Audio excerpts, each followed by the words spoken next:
I don't really know how to begin this, but I guess I'll just dive in. My name's Roy, and I've been married to Mary for 8 years. I'm not gonna lie, I thought we had a pretty solid marriage. We'd met when we were both in our early 20s, and it was one of those relationships where everything just clicked. I worked as a builder, nothing special, just doing construction on private homes.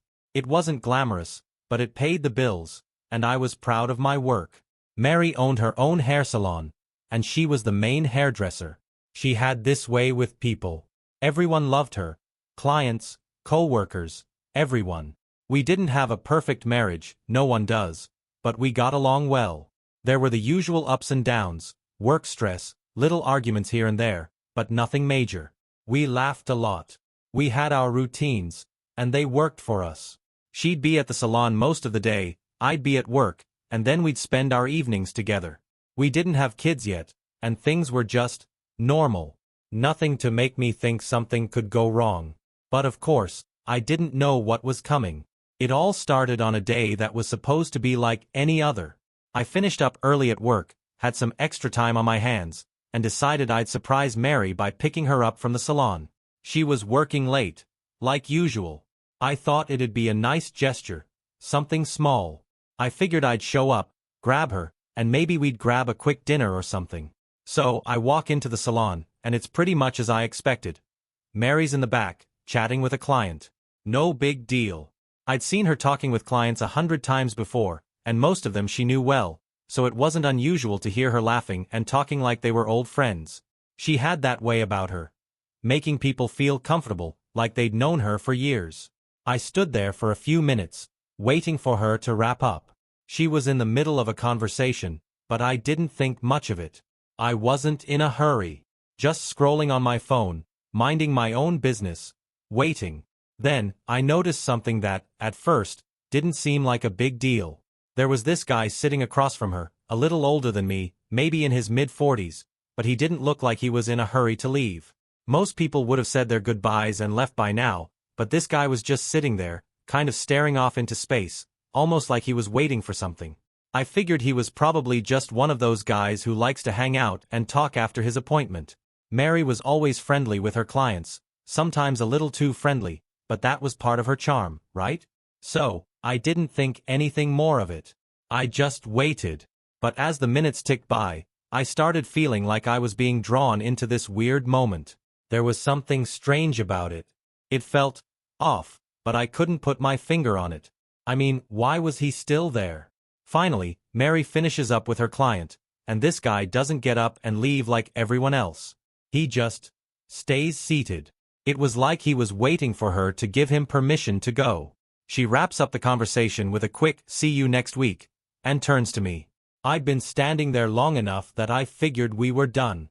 "Hey Roy, what's up?" she says, all cheerful, like everything's normal. I ask if everything's alright, because this guy was still sitting there, just kind of lingering, and it seemed weird. I could tell Mary noticed my concern, but she brushed it off without a second thought. She said he had just forgotten something, and was coming back to grab it. That didn't make sense to me, but I wasn't about to start grilling her right there in front of the guy. I thought, maybe I'm just being paranoid, and there was probably nothing to worry about. But that's when I started to feel like something wasn't right. It's hard to explain, but the whole thing gave me this gut feeling I couldn't shake. She was acting a little too casual about it, and he was just sitting there waiting like it was no big deal. It wasn't until later that night that I realized how wrong I was. I didn't want to make a scene, so I nodded and just waited for her to finish up. She waved me off, like everything was fine. I didn't push it. But as we were getting ready to leave, that guy, he didn't even get up to leave. It was just odd. It all felt like something was building, and I wasn't sure what. But then Mary just rushed to finish her task, and the moment passed. At that point, I thought it was nothing. But I'd be lying if I said I didn't have this strange sense of unease hanging over me, like there was something I was missing. Something I'd find out later. I didn't know it yet, but that day would mark the start of everything unraveling. I didn't think much about it after that, at least not consciously. I figured I was just overthinking things. I didn't want to turn into that guy who gets suspicious over nothing, you know? Mary and I had always trusted each other, and I didn't want to ruin that by jumping to conclusions. But later that night, when I couldn't sleep, I kept thinking about the guy sitting in the salon, just waiting for something. It felt like a puzzle piece that didn't fit, and for whatever reason, I couldn't stop playing with it in my mind. I couldn't shake the feeling that something had been off. So the next day, I decided to go back to the salon. I didn't even tell Mary the first was coming. I just had a feeling that maybe something was up, and I needed to see it for myself. I guess I felt like if I just hung around, I could catch a glimpse of whatever was going on. I didn't want to seem crazy, but I couldn't let it go. When I walked into the salon, Mary was working as usual. Busy, focused, cutting hair, talking to clients. But there he was again. That same guy. The one from the night before. This time, he wasn't just sitting and waiting. He was talking to her. Too close, if I'm being honest. They were laughing together, and Mary was leaning in a little too much, touching his arm here and there. It wasn't a big thing, but I noticed. She didn't have that kind of chemistry with any other clients. I stood by the door, trying not to draw attention to myself, and I watched them for a while. The way he smiled at her, the way she smiled back. I could see it now. The comfort in their conversation, the way she seemed to be drawn to him in a way that wasn't just professional. It was almost like she was enjoying his attention, more than she should. I don't know how long I stood there, but it felt like forever. I kept telling myself it was just my mind playing tricks, that I was reading into things, but the more I watched, the more uncomfortable I felt. Something wasn't right. She was laughing too much, too freely. There was a different energy between them. Something familiar, something intimate. The last thing I wanted to believe was that my wife was cheating on me, but I couldn't deny what I was seeing. Then, when I was about to leave, I saw it. That same guy, he didn't leave like I thought he would. This time, he followed Mary out into the back, away from the clients. At first, I thought maybe they were just talking, but I saw the way he lingered behind her. The way he reached for her arm as she passed him. There was something in the way they touched that was too much for me to ignore. I didn't stay long after that. I wasn't about to make a scene in front of her clients. I just left.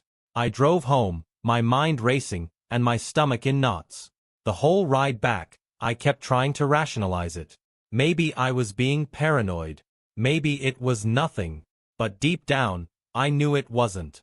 I had to do something. I couldn't just sit back and pretend everything was fine anymore. So I waited. Mary got home a couple of hours later, just like usual, all bubbly and acting like nothing had changed. She was talking about her day, telling me about some new style she was working on for a client. She even kissed me on the cheek, which, to be honest, made me feel even more confused. I wanted to confront her, but I didn't know how. I didn't want to blow everything up on a hunch, but at the same time, I couldn't ignore what I'd seen. That night, I went over to the salon again. This time, just to pick up some chairs she had ordered for the shop. It wasn't anything out of the ordinary. She'd asked me to help her with them earlier that week. But the timing was perfect. I showed up just as the delivery truck was pulling up with a load of new chairs. I helped them unload them, and we started carrying them into the back room, where she'd usually store things. At first, everything seemed fine. We were just going through the motions. But when I got to the back, I saw something that changed everything. I'm not sure what I was expecting to find, but definitely not this. There, in the back of the salon, in a small storage area, was Mary. With him. The same guy from the salon. They were standing there, close, almost like they were hiding from something. He was leaning against the wall, and Mary was standing just in front of him. They were both laughing, but the moment I walked in, the laughter stopped. It hit me all at once. Mary wasn't just being friendly with this guy.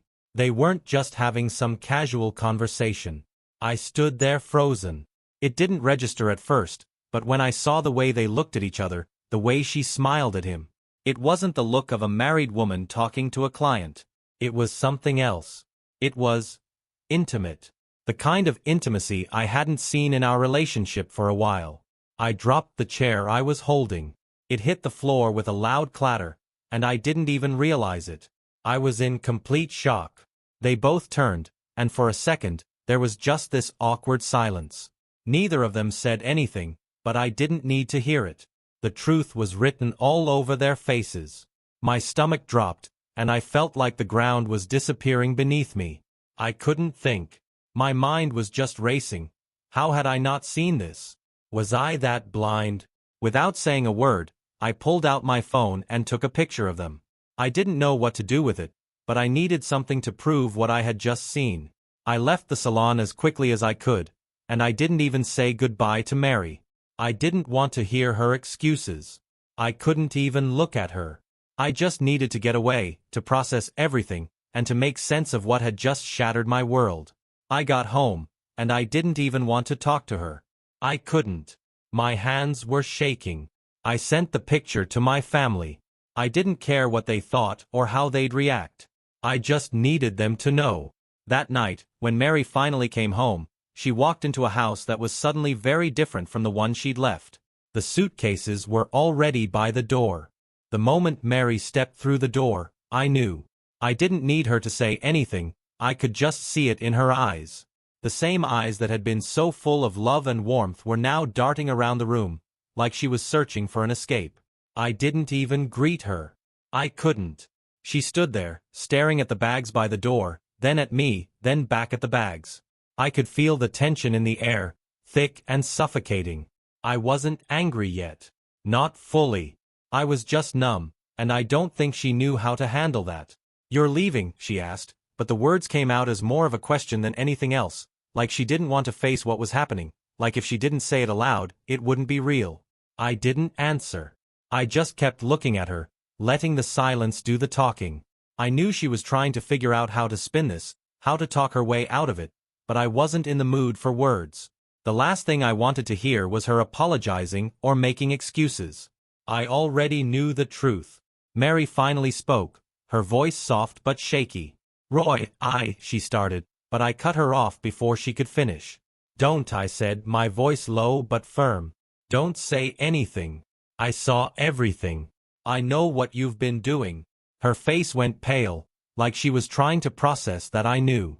But there was something in her eyes, guilt, fear, shame, that made it clear she didn't have much to say. She opened her mouth to speak again, but nothing came out. She was stalling. I wasn't going to give her the chance. "I don't want to hear your lies, Mary," I told her. "I've already seen enough."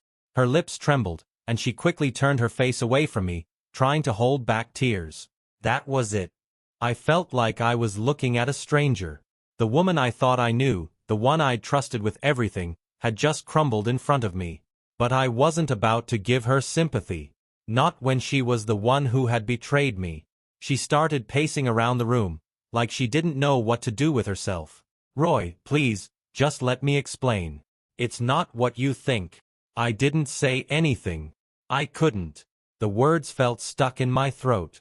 I just kept staring at her. Her frantic movements, her desperate pleading. It was like I was watching someone I didn't recognize anymore. I didn't mean for it to happen, okay? It just happened. Her voice cracked, but I wasn't buying it. I didn't care about the reasons or the excuses. What good was any of it now? I stood up and grabbed my phone, showing her the picture I'd taken earlier. The look on her face when she saw it was all I needed. The guilt hit her in waves, and for a second, I almost felt bad for her. But then I remembered what she had done. I wasn't here to feel sorry for her. I wasn't here to hear how she made a mistake, or didn't mean it. "Look at this, Mary," I said, my voice cold. "Do you really think I'm that stupid? Do you honestly think I wouldn't find out?" She didn't look at me. She looked at the picture, then back down at the floor. She couldn't even face me. She knew there was nothing to say. "I'm sorry," she muttered, her words barely audible. "Sorry," I repeated, almost laughing in disbelief. "Sorry doesn't cut it. You're sorry because you got caught. That's the only reason you're sorry." I could feel my chest tightening, like I was about to explode, but I kept it together. I didn't want to scream at her, didn't want to lose control. I'd been working toward this moment for so long, waiting for something to finally shatter, but now that it was here, all I felt was this crushing weight of betrayal. "I need you to leave, Mary," I said, my voice steady now. "I can't do this anymore. Just leave." She stood there, frozen, staring at me like she didn't understand how we'd gotten here. But she did. She knew. And I think, deep down, she knew it was over. No amount of pleading or excuses was going to fix this. I don't want to leave, she said, almost pleading, but I didn't want to hear it. The pain I felt was sharper than anything she could say. You don't get to decide that anymore, I told her. It's over. Pack your things and get out. The next few hours were a blur. Mary was still trying to talk to me, still trying to explain herself. She begged me to listen, but I couldn't hear her. Not anymore. I was numb. I couldn't look at her without seeing that image, that betrayal, burned into my mind. It felt like the last 8 years had just been a lie, everything I thought I knew about her. She wasn't the woman I married anymore. Eventually, I just walked away. I couldn't stand being in the same room with her. I couldn't even look at her face without feeling like I was going to lose my mind. She begged me to talk to her, but I just couldn't. I didn't even care where she went or what she did after that. I just wanted her gone. I had to get out of there, to get away from her lies. I spent the rest of the night in a haze. I didn't sleep. I couldn't. All I could think about was what she had done. How long had this been going on? Was I that blind to it? I couldn't stop replaying the moments, the looks, the way she had acted around him. I should have seen it. But I didn't. The next morning, I woke up to find that she was gone. She'd packed her things like I'd asked, but there was nothing else. No note. No explanation. Nothing. It was like she'd disappeared into thin air, and I was left to pick up the pieces of a life I thought I understood. The worst part? I didn't feel relief. Not at first. I just felt empty. Like everything I'd worked for, everything I'd trusted, had been taken from me. My whole world had been turned upside down, and I was left staring at the wreckage. The days after Mary left were a blur. At first, I didn't even know what to do with myself. My life had just been ripped apart, and it felt like I was living in a fog, stumbling through every day with no clear direction. I didn't want to talk to anyone. I didn't want to hear "sorry" or "you're better off." I just needed time to process everything, even though I wasn't sure I ever would. I kept going through the motions, trying to stay busy. I threw myself into work. I had to. It was the only thing that kept me from completely losing my mind. But even then, everything reminded me of her. The sound of a hammer hitting nails, the smell of wood and fresh paint, it all just felt wrong. Everything had changed. One of the worst parts? The silence. That's what really got to me. The house felt so empty. It was never quiet before. Mary used to fill the space with her chatter, her laughter, the sound of her moving around, getting ready for the day, making plans, picking out clothes. All of that was gone. I hadn't realized how much I'd gotten used to the noise until it wasn't there anymore. It was just me, sitting in a house that didn't feel like mine anymore. But then, as the days dragged on, I started getting angry. I didn't know where the anger had come from, but it was there, rising up in me like a tidal wave. I'd always been the quiet, patient one, the guy who kept his emotions in check. But this felt like betrayal in its rawest form. I'd trusted her with everything. I'd given her my heart, my time, my effort, and she had tossed it all aside for some guy. I don't know when it started, but the anger began to fuel me. I knew I couldn't just sit around moping. I had to do something. But what? I thought about confronting her again, but I knew that would just be a waste of time. She'd already made her choice. What more was there to say? Instead, I decided to make sure that I had everything I needed to move forward, to make sure I could get her out of my life for good. So, I went to the courthouse. I didn't even hesitate.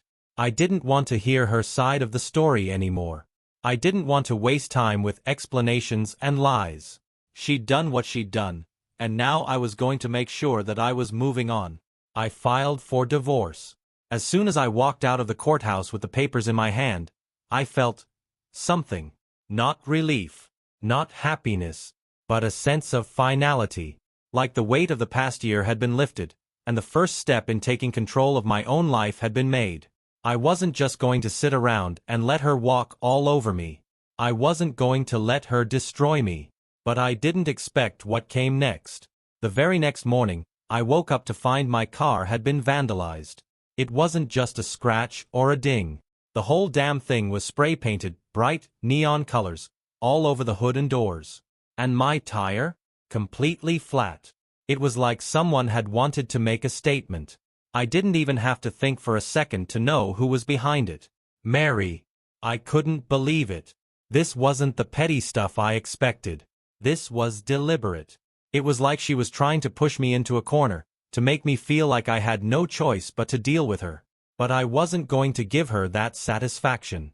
I wasn't about to just let her get away with this, so I took a step I never thought I would. I went to my neighbor across the street. A few months ago, I'd noticed he had security cameras set up around his house, so I figured there might be footage of the whole thing. I knocked on his door, and after a quick exchange, he agreed to show me the footage. I was expecting to see a car drive by, maybe a random person. What I saw, well, it made my blood boil. The video showed Mary. It was clear as day. She'd been the one who had vandalized my car. I could see her walking up to it in the dead of night, spray paint can in hand, taking her time with the designs, covering the sides, and then finishing it off by slashing my tire. I couldn't believe it. I felt like I was seeing her for who she really was, a person who wasn't just willing to betray me emotionally, but now she was willing to destroy my property just to get back at me. I had everything I needed now. 2 pieces of concrete evidence that she was the one responsible for both the adultery and the damage. I wasn't going to let her off easy.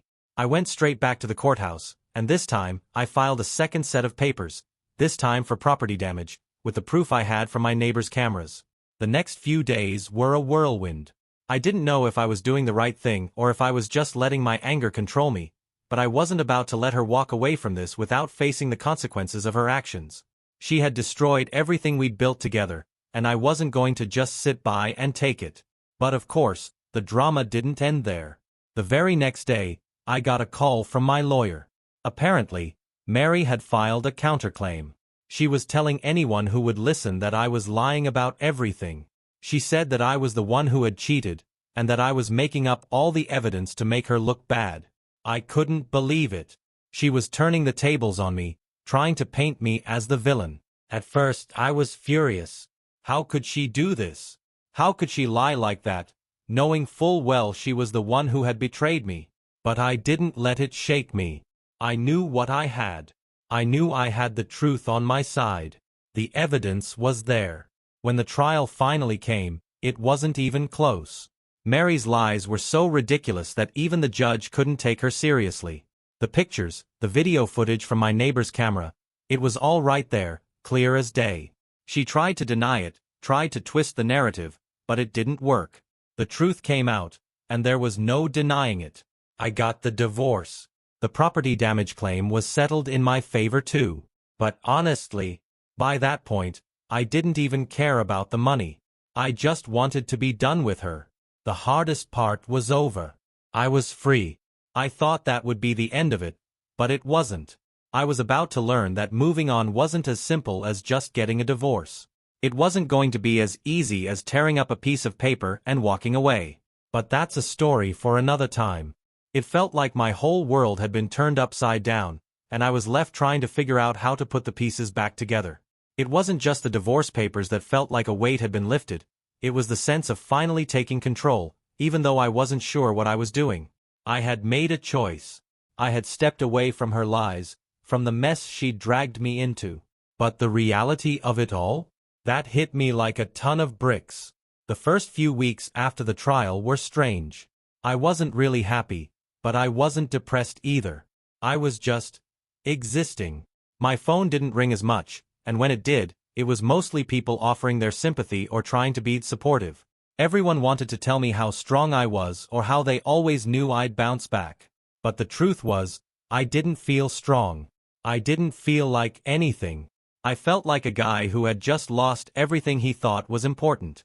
I threw myself even deeper into work. I figured if I kept my hands busy and my head occupied, maybe I could avoid thinking about what had happened. I'd show up early at the job site and leave late. I started taking on more projects, working with new clients, anything to keep my mind off the wreckage of my personal life. But no matter how hard I tried, there were moments where it just hit me out of nowhere. I'd be sitting there, hammer in hand, and suddenly, a memory would flash through my mind. Mary laughing, the two of us making plans for the future, the way she used to smile when I brought her coffee in the mornings. It all felt so distant now, like it had happened to someone else. I didn't know how to shake the feeling of betrayal, and I definitely didn't know how to fill the emptiness inside me. It wasn't that I wanted her back, it was just that there was this hole, a gap where she used to be. And it wasn't just her. I had to admit that the whole idea of what we had together, what I had believed was a stable marriage, had been a lie. The trust was shattered, not just with her, but with everything. My friends started checking in more. I could tell they were concerned, maybe even a little scared I'd fall apart or do something stupid. But I didn't need them to tell me what to do. I just needed time. Time to grieve. Time to accept that everything I thought I knew was gone. But then, something unexpected happened. One day, I ran into an old acquaintance of mine at the hardware store. Her name was Mia. I had known her for a while. She had been a friend of a friend, someone I'd met through mutual connections. I'd always thought she was a nice person, but we'd never really hung out much outside of group events. That day, though, there was something different about her. She looked different, more confident, maybe a little more relaxed. I don't know if it was because I was in a place where I could actually see people differently or what, but we ended up chatting for a while. She asked how I was doing, and for the first time in ages, I actually gave a real answer. I didn't just say fine or good. I told her I wasn't good, that I was still trying to figure everything out. She didn't try to offer advice. She just listened. And for the first time in a long time, I felt like I was talking to someone who understood, someone who wasn't trying to fix me, but who could just listen without judgment. That conversation stuck with me, and we ended up talking a few more times after that. It wasn't like I was looking for anything. I wasn't thinking about dating or getting involved with anyone, but it felt nice to have someone who wasn't wrapped up in my past, someone who didn't know Mary or the mess we'd left behind. She had her own struggles, her own things she was dealing with. Mia was a single mom. She had a daughter, Meg, who was around 5 or 6 years old. She'd been through her own tough times, but she had a calmness about her, a sense of strength that came from the way she handled life. It wasn't the kind of thing that made me feel pity, but rather respect. Over time, we started spending more time together. It wasn't anything intense, just little things. Grabbing a coffee, talking about our days, or just walking around the neighborhood while Meg played.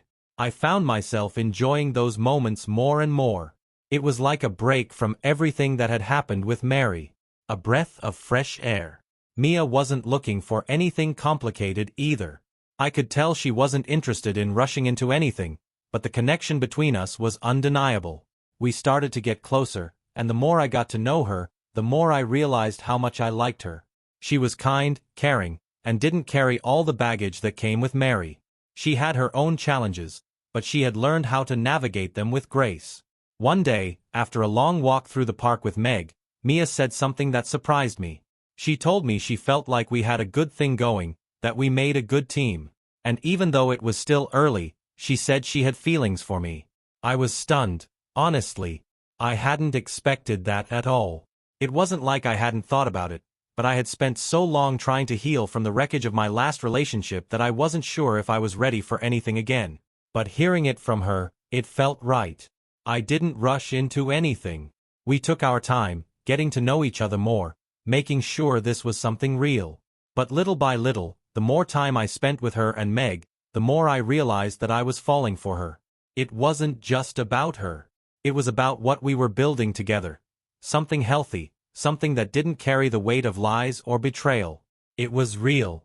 And for the first time in a long while, I felt like I had something to look forward to. Eventually, Mia and I talked about the future, and it became clear that we wanted the same things. She made me want to believe in love again, but not in the way I had with Mary. This was different. I could see it now. This was real. I'm still not totally healed. I don't know if I ever will be. But I'm learning. I'm learning how to trust again, how to love again. And that's more than I ever thought I'd be able to say after everything that happened. And that's where I am right now. Not fully healed, but better. Not completely whole, but learning how to be. And for once, I'm looking forward to what comes next.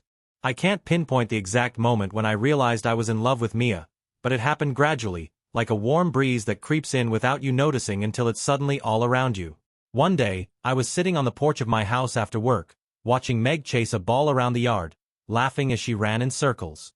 Mia was sitting next to me, her head resting against the back of the chair, looking at the sky. The way the light hit her face made her look even more beautiful than usual. It was a peaceful moment, but something in it clicked for me. I was happy. Truly happy.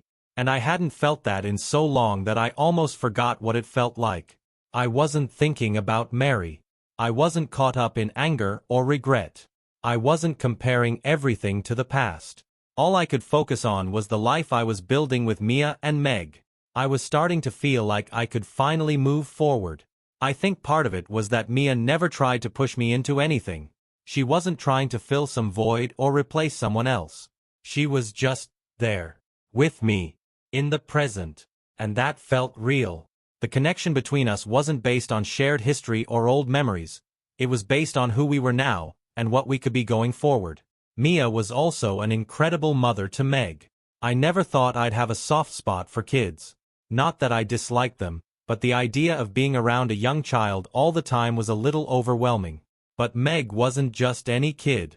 She had this kind of quiet, determined energy about her that I admired. She was smart and independent, but also had this vulnerability that made you want to protect her. I don't know how to explain it, but when I was with Mia and Meg, I felt like I was part of something. I wasn't just a guy in a broken relationship anymore. I wasn't just the guy who got cheated on. I was becoming something more. A dad, a partner, someone who mattered to someone else. It wasn't perfect, and it wasn't easy, but it felt real. It felt like I was finally building something I could be proud of. The first time Mia told me she loved me, I didn't even know how to respond. It wasn't like the first time I heard it from Mary. When Mary told me she loved me, it had always been accompanied by other words, other things that came with it. There were promises of the future, of forever. But those words never felt like they meant the same thing for her as they did for me. They were just words.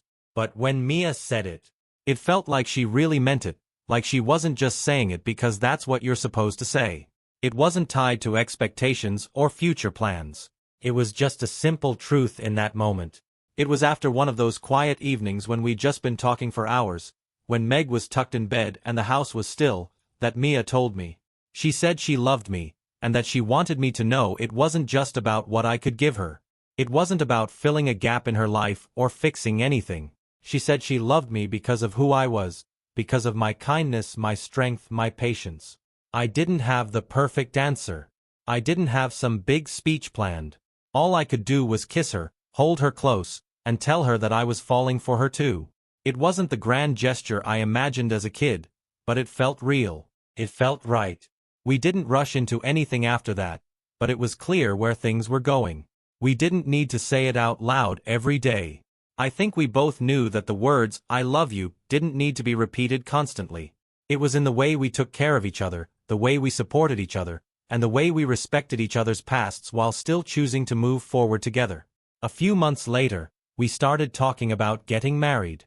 Neither of us wanted some big wedding or to make it into some huge event. It wasn't about showing off or having some perfect ceremony. We just wanted it to be about us, about the life we were creating. So, we decided to keep it small, just close family, maybe a few friends. Nothing fancy. Just a celebration of what we had built. I was nervous at first. I never thought I'd be getting married again after everything with Mary. I had convinced myself that I wasn't the marriage type anymore. But with Mia, it didn't feel like I was signing up for the same old song and dance. This wasn't about some idealized version of love. It was about two people who had been through their own battles, who had experienced pain, but who were still standing. And we were choosing to stand together. The day we got married, it wasn't the fancy affair I used to dream of when I was younger. But it was perfect in its simplicity. We had a small gathering at a park, with Meg running around, laughing and chasing bubbles. There were only a handful of people, Mia's parents, a few of my close friends, and a couple of neighbors. It was quiet and intimate, with just enough to make it feel like a real celebration. And when I looked at Mia, standing there with me, holding my hand, I knew I had made the right choice. I wasn't trying to replace anything. I wasn't trying to escape my past. I was simply embracing my future. With her. I never expected that I could find love again, let alone build a life that felt as full as the one I had with Mia.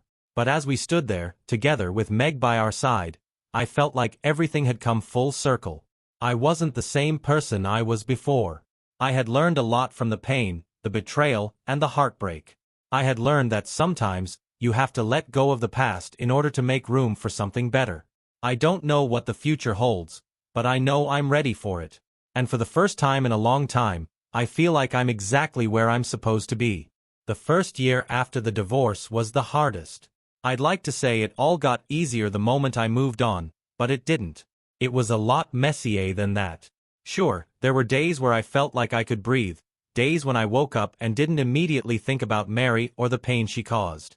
But there were also days when I could still feel her shadow hanging over me, creeping into the corners of my mind. I had my moments of doubt. There were times when I'd catch myself staring out the window, lost in thought, wondering if I'd made the right choice by pushing her out of my life. But those moments didn't last long. I knew deep down that what Mary did, what we went through, wasn't something that could be fixed.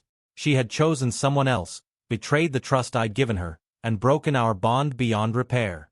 There was no going back, no matter how many memories or what-ifs tried to creep in. Mia was amazing through all of this. I don't think I could have gotten through the darkest parts without her. She never pushed me to open up or expected me to be over everything right away. She understood that healing took time. She let me take it at my own pace.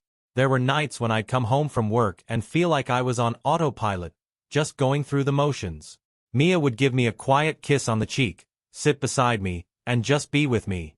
It was like she was giving me space to exist without the pressure to be okay.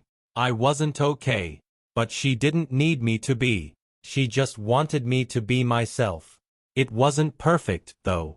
There were still moments where I felt like I was a shell of the guy I used to be.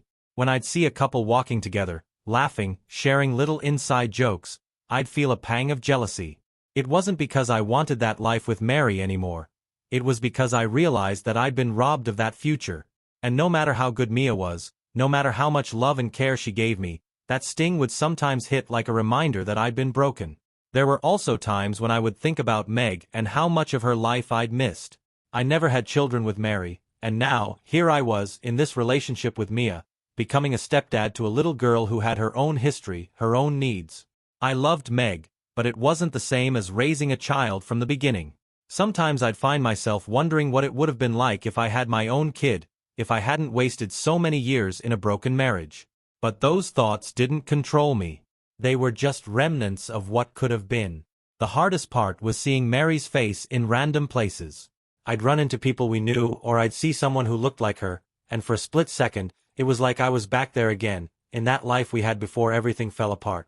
It was always jarring, but I learned to let it go. I didn't owe her anything anymore. I didn't have to live in her world. After a while, I stopped thinking about Mary as much. I think I started accepting that the person I was, the man who had been betrayed, was a part of me, but he wasn't the only part. He wasn't the whole story, and that was the turning point for me. I had to stop defining myself by what she did to me. I remember the day I realized I was actually happy. I had been out working on a new project, and as I was driving home, I felt this sense of calm come over me. The road stretched out in front of me, the sun was setting, and I realized that for the first time in a long time, I wasn't angry. I wasn't looking over my shoulder, expecting to be hurt again. I wasn't replaying conversations from the past, wondering where I went wrong. I was just moving forward. That night, when I walked through the door, I could hear Mia laughing in the kitchen. Meg was sitting at the table with a pile of homework in front of her, and Mia was helping her work through it. Meg looked up and gave me a little wave, and I waved back, smiling. There was no rush, no pressure, just this quiet, comforting routine. Mia looked up from the counter, and for a second, I could see her through new eyes. I wasn't just grateful for her anymore. I was in love with her. For all of who she was, strong, patient, kind, and accepting. The hardest part of healing wasn't just the emotional baggage that came with the divorce. It was about learning to trust again, learning to open up without fear of being hurt. But Mia made that easy. She never gave me a reason to doubt her. She just kept showing up, every day, being the person I needed. I remember when Meg came to me one night, out of the blue, and asked me if I was going to be around for a while. It surprised me because she was only a kid, but there was something in her voice that made me realize she was looking for some kind of stability. It hit me then, what we were building wasn't just for us. It was for her too. It was a family, and I wasn't going anywhere. By that point, I knew I was ready to move forward with Mia. I wanted to be there for her, for Meg. I wanted to be the man they could depend on. But I couldn't ignore the part of me that was still wary. I didn't want to rush anything, and I didn't want to pretend like everything was fine just because we had a good thing going. I needed time to adjust, to figure out how I could be the best version of myself for them. One night, as we sat on the porch after Meg had gone to bed, Mia and I talked about our future. It was a quiet conversation, nothing dramatic, but it felt like the first real moment when we admitted that we were both in this for the long haul. We weren't rushing. We weren't pretending to have it all figured out. But we knew we wanted to build something real, together.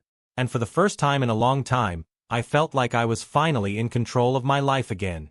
I wasn't the guy who got cheated on. I wasn't the guy who had lost everything.